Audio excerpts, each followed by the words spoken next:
Carrefour, fondée en 1959, est l'un des plus grands détaillants mondiaux, présent dans plus de 30 pays avec plus de 12 000 magasins. L'entreprise offre une large gamme de produits, allant de l'alimentation aux biens de consommation courante, en passant par les services financiers. Mais qu'en est-il de son action en bourse? Carrefour a lancé le plan stratégique Carrefour 2026 pour renforcer son leadership dans la transition alimentaire. L'objectif est de faire passer la part de la marque propre à 40% du chiffre d'affaires alimentaire d'ici 2026, contre 33% en 2022. Il prévoit également de développer les magasins discount Atacadão, notamment au Brésil et en France. Malgré les défis économiques, Carrefour montre une résilience remarquable avec des prévisions de chiffre d'affaires en hausse, de 83,27 milliards d'euros en 2023 à 92,81 milliards en 2026. L'EBITDA devrait également augmenter, de 4,56 milliards d'euros en 2023 à 4,96 milliards en 2026, témoignant de la solidité financière de l'entreprise. En somme, Carrefour semble bien préparer son avenir avec des initiatives audacieuses et innovantes. Point négatif de l'action Carrefour.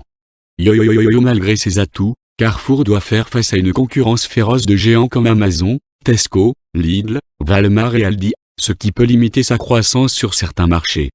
De plus, étant présent dans de nombreux pays, Carrefour est exposé aux fluctuations des taux de change et aux variations économiques, ce qui peut avoir un impact significatif sur ses résultats financiers. Par exemple, une dévaluation de la monnaie locale par rapport à l'euro peut réduire les revenus lors de la conversion. L'augmentation des coûts des matières premières due à l'inflation peut également affecter la rentabilité de l'entreprise.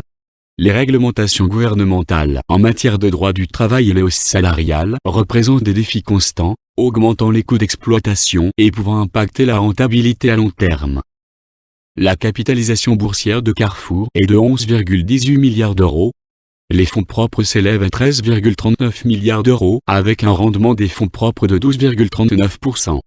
Les prévisions de chiffre d'affaires sont de 83,27 milliards d'euros en 2023, 88,11 milliards en 2024 et 92,81 milliards en 2026.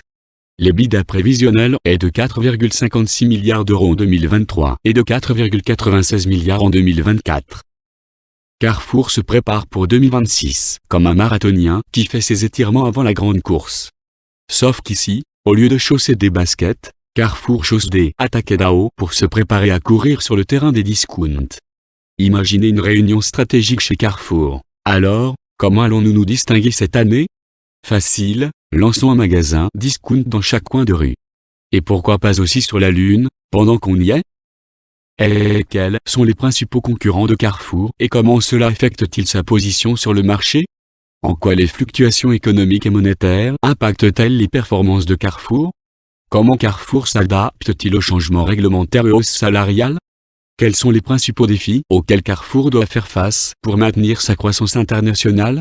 Comment le développement des formats de magasins discount influence-t-il les ventes de Carrefour? En conclusion, Carrefour continue de se positionner comme un acteur majeur de la grande distribution grâce à son plan stratégique ambitieux et sa capacité à innover. Cependant, l'entreprise doit naviguer à travers des défis significatifs tels que la concurrence accrue, les fluctuations économiques et monétaires, et les réglementations strictes.